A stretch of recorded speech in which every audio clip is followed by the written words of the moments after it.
In this clip, the crew over at tonight's conversation are having a discussion about the seemingly transactional role that black men seem to play in the family, a role that leaves them with no voice and no authority. Kendra G then makes a claim about the historical oppression of women. So the question is, how did we end up here? Whose fault is it? And what are the negative effects of this modern culture? Stay to the end, as the end of the clip was even crazier than the beginning. Push play. Why are you relying on someone? But you just said that you just said women aren't allowing you to be a man. Now I'm expecting you to be a man, and now you're telling me I shouldn't rely on you. Well, no, don't expect nothing. I never said don't rely on me. Wait, hold on. What? Let's try that again. Why are you relying on someone? I never said don't rely on me. Okay. Well, maybe I'm just confused. Like, first of all, I take care of every woman in my life, from grandma to mother. Everybody's paid. Everything is. I love the women in my life. But what I do notice is that I can give the women in my life money. I give the women in my life keys to the car, anything they want. But as soon as I give them my opinion, I'm told to shut the hell up. I don't. Ouch. Why, though? I've heard of this phenomenon. I've seen it on occasion as well. Yes? Yes, I have. You have? Indeed. Why are you speaking like that? I didn't know. Your mouth is moving weird. I know.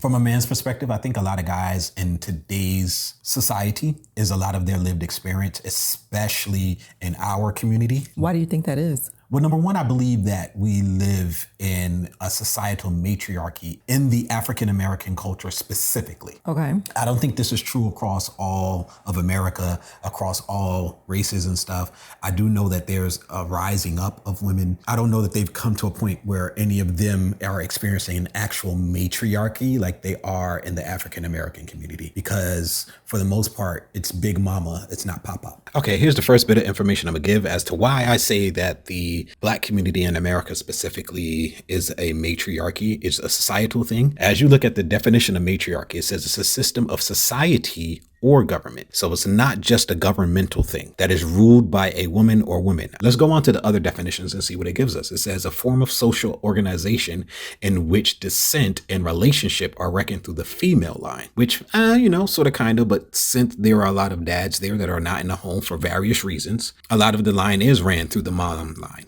There are a lot of single moms in the African-American community. There are a lot of broken families, more so than any other community in the United States. Also, it says the state of being an older, powerful woman in a family or group. If it's grandma and mom, they tend to be the leaders of a family, not the men. I believe that with the fatherless crisis that we're facing in the African-American community, it's probably more people facing a matriarchy societally than a patriarchy. It's complicated. It's so much. We're going all the way back to the wars. Levels to this thing, man. You're going all the way back to the wars. You're talking about World War II. You're talking about the Korean War. You're talking about Vietnam. And then the men are coming back from those things jacked up. And I know that. I lived that personally in my house. And a lot of them are no longer able to really sustain families and relationships because now they have all of these mental issues because they've seen things that men were never meant to see. Like, people are not built to see certain things. And the things they saw, you can't unsee. Can't unsee that. Then you have a lot of the drugs brought in during the 70s and 80s. And who was that going to? Us. Now the men are unreliable because they're jacked up. And then you got mass incarceration. Let's take out the super predators. This here chart indicates the war on drugs and its effects on Black marriage. On the bottom, you have the years as they're going by. The red line is the percentage of Black men never married. The black line is the number of Black men that are imprisoned. In the 1980s, you see the yellow section there is where you have Reagan signs the Sentencing Reform Act. And you start to see the war on drugs in that area. And you see this gigantic rise in the percentage of Black men never married and the number of Black men that are put in prison. I also have a blurb here that says the idea of the war on drugs was grounded in deterrence theory, whereby the implementation of legislation and harsher penalties would deter and discourage the use of drugs. Now, for those of us who have grown up in some of these areas, I would like to ask you, have you ever seen a crack fiend worried about what they're doing with sentencing? Hell to the no. You didn't get your invitation for that party? Oh, Rob, you should have seen it. We had power crack this high. I had a heart attack. Or a drug dealer? That's not usually how that goes, so I don't understand why they would think that would actually work out. But here's another really interesting part. It says that the 100-to-1 ratio between powdered cocaine and crack cocaine. was used as a guideline for minimum mandatory punishment. These are situations where the judge didn't even have a choice. Like if they're convicted, you have to use this guideline. And it basically said the same amount of time was administered for 5 grams of crack cocaine as 500 grams of powdered cocaine. What?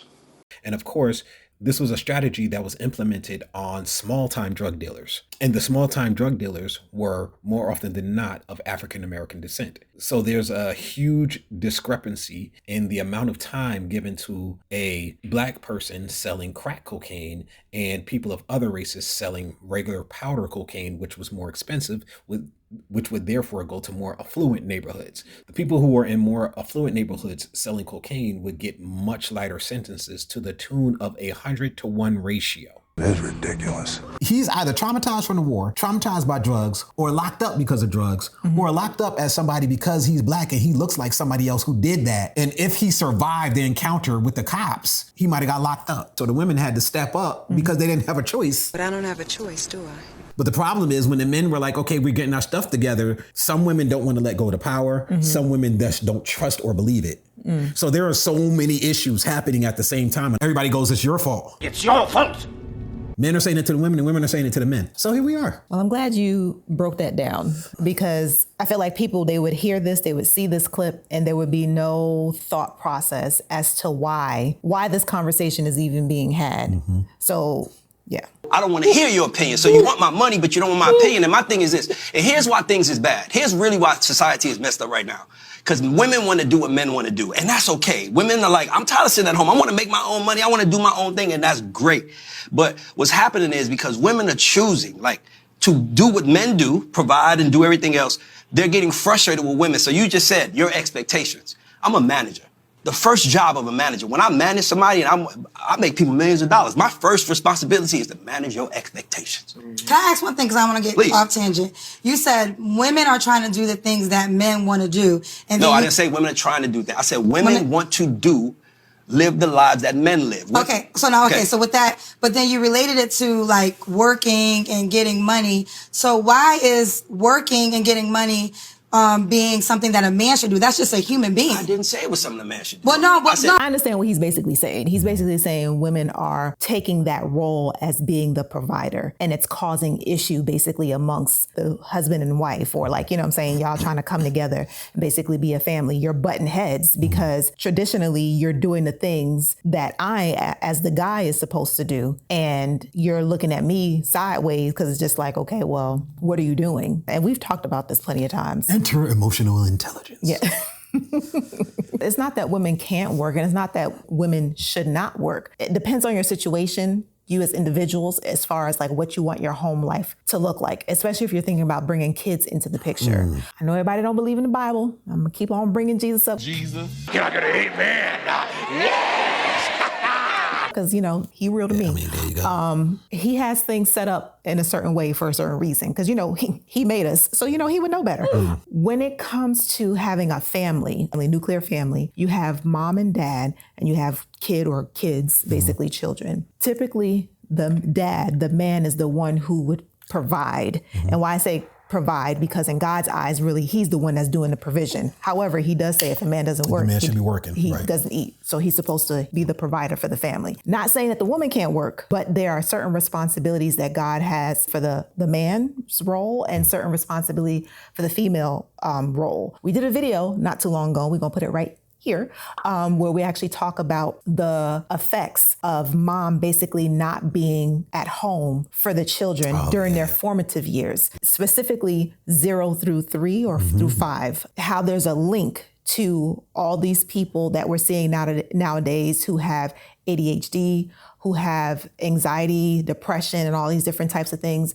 It's stemming from their childhood when, you know, they were 0 to 3 years old. They did not have that mother to be able to help regulate their emotions. It was really deep. Like it made me want to cry, actually, to be honest. Y'all gotta go watch this video, but she talked about daycares basically being a form of an orphanage. It was deep, y'all. Go watch this video right here, okay? But it's very eye-opening. And I know that information is not something that women or people in general know or have readily available to them. I would hope and think that if you're thinking about having kids and you have this information, you would think twice as a mom, as a woman, you would think twice of being like, you know what, if you can, because I understand we don't live in a perfect society. And sometimes, even if you have two parents, sometimes the mom might have to go to work, unfortunately. But if there is a way where you can avoid it and you make sure that you're there for your child during those very formative years to make sure that they're getting that nurture that is put in you for a reason through those years. Because I forgot what she said, what it is, but a certain part of basically the child's brain to help them regulate their emotions are not developed until after the age of 3. And that's why it's so important for the mother to be there to soothe them when they get upset or distressed so that they don't have these developmental issues later on in life, like a ADHD, anxiety, depression, and all these other types of mental issues. I hope that comes out right later on in the video. Hold on. You gotta hear what you said, because you said women are going out there doing the things that men are doing, like men want to do. And then you talked about going out there, getting the money.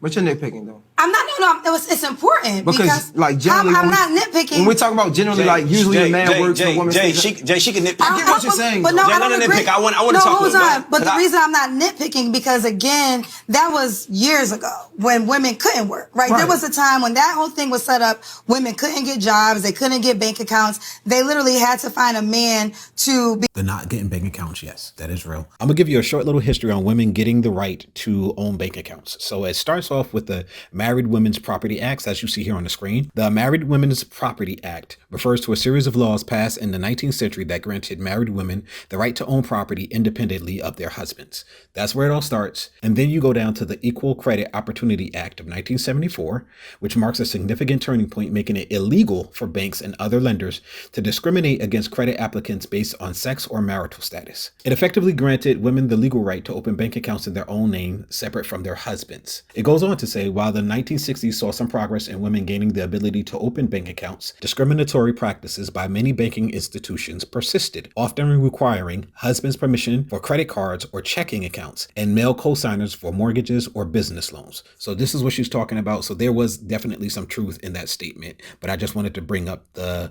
history to back it up. Women have been working for thousands of years. Women were working all the way back in the Bible. It's just that they prioritized home and work was secondary. The issue was for the women who didn't want to prioritize home or maybe didn't want a family at all. So I have this small blurb up here. I'm going to keep it really simple. I'm not going to go like super deep, so I won't stay here too long. It says, while the 19th Amendment, ratified in 1920, granted women the right to vote, it didn't immediately guarantee equal access to all jobs. So they were working, but they didn't have access to all jobs. There was discrimination and there was holding back. Women's right to work in the U.S. evolved over time through various legal and social changes. The Civil Rights Act of 1964, specifically Title VII, prohibited discrimination based on sex in employment, marking a significant step forward. Further, the Equal Pay Act of 1963 aimed to address wage discrimination based on sex. A little bit further down, it says women's participation in the workforce increased during World War I, but they faced limitations and discrimination. The Women's Bureau of the Department of Labor was established in 1920 to advocate for women in the workforce and address their concerns. Even before that, I see another thing over here where it says the Women's Industry Service first published standards for employment of women in the industry in 1918. So in the 1900s, the early 1900s is when that change started to take place. Here's the real issue, all the way at the bottom. This is the real reason why a lot of this conversation is happening. While the right to vote was secured in 1920, women's full and equal access to the workforce has been a gradual process with ongoing efforts to address discriminatory practices and ensure equal opportunities. And that's the real issue. They always worked. So I don't want people to say not allowed to work, but the types of jobs they can get were very limited. And that's where the big issue comes in. Men of other races that were non-white faced similar discrimination. We tended to get our rights at approximately the same time. So this idea that women didn't work, I mean, we're going like thousands of years. Women have always worked. Yes, there was a limitation on the types of jobs they got. And there was definitely some sexism back in the day, 50s, 40s, and all of that other stuff. Yes, there was. I'm not even going to cap. I believe you as a person have the ability to do whatever the heck you want to. You also have to take the consequences of whatever it is you choose to do. There will be consequences for every choice you make. And you can't blame men if you get pissed off because you finally realize that what you gave up was something that you desperately wanted, but were fooled into thinking you didn't. That ain't our fault. It's not Fuck me, it's you! You made a decision, now you gotta eat it. You still chose that life. If that's what you want, you can be the boss babe. Go ahead, knock it out. I mean, destroy it, wreck it, become a millionaire, become a billionaire. But there will be consequences. It is what it is. To be attached to be a part of. Things have changed, so now women are working. So I just don't think. Hold on, let me finish my statement. You can come in. So I don't think we should relate women working to a man thing. That's what I was just saying. But when you say now, I think y'all saying the same thing. When you say now women are working, I think like y'all can agree on, like he's just saying we're living in a society now. I'm just saying what's happening today isn't. And it feels like when you say that, you're like, which is like, dog, all I'm speaking about is what's happening today. Women are in the workforce. Women are more entrepreneurs than men. Like women are the shit. We love y'all. Okay. I love you. But I'm just saying, in the society we live in where mama was at home cooking and wearing her little dress and everything else and cooking in the house, mama was perfect. When you hear a man talk about his mother, even though you was a crack fiend, you still was a black queen. We love the women in our life. So you but I don't think the women love us. You said something very famous. You said, I think that black men don't like black women. I totally disagree. Okay, I don't think black women like black men. No. I really believe in my relationship. I really believe in my relationships. People have been waiting for me to die. No. Like I want, damn. Why are you relying on something more? But you just. Wow. I'm so happy I finished that. That's kind of rough, but just waiting on you to die, bro? For real? I don't know. You might want to get a different crowd of people to be around. That's kind of rough. Well, if you made it this far, go ahead and smash that subscribe button, turn on your post notifications, and give us a thumbs up, all right? Really, give us a thumbs up, because it helps the algorithm. It tells YouTube that you appreciate what we're putting down. What we're putting down? Hey, everybody. Down in the description, there are 2 links. One is to a GoFundMe, and the other one is to a video that explains what the GoFundMe is for. Long story short, we have a medical situation with our daughter that we have to pay for everything out of pocket, and we could really use you guys' help. If you have the time, we'd love for you to go check it out. If you have the money, the funds, we'd love for you guys to help. If not, maybe you could send a link to somebody else who can help. We thank you for your time. Thank you. Press the off button.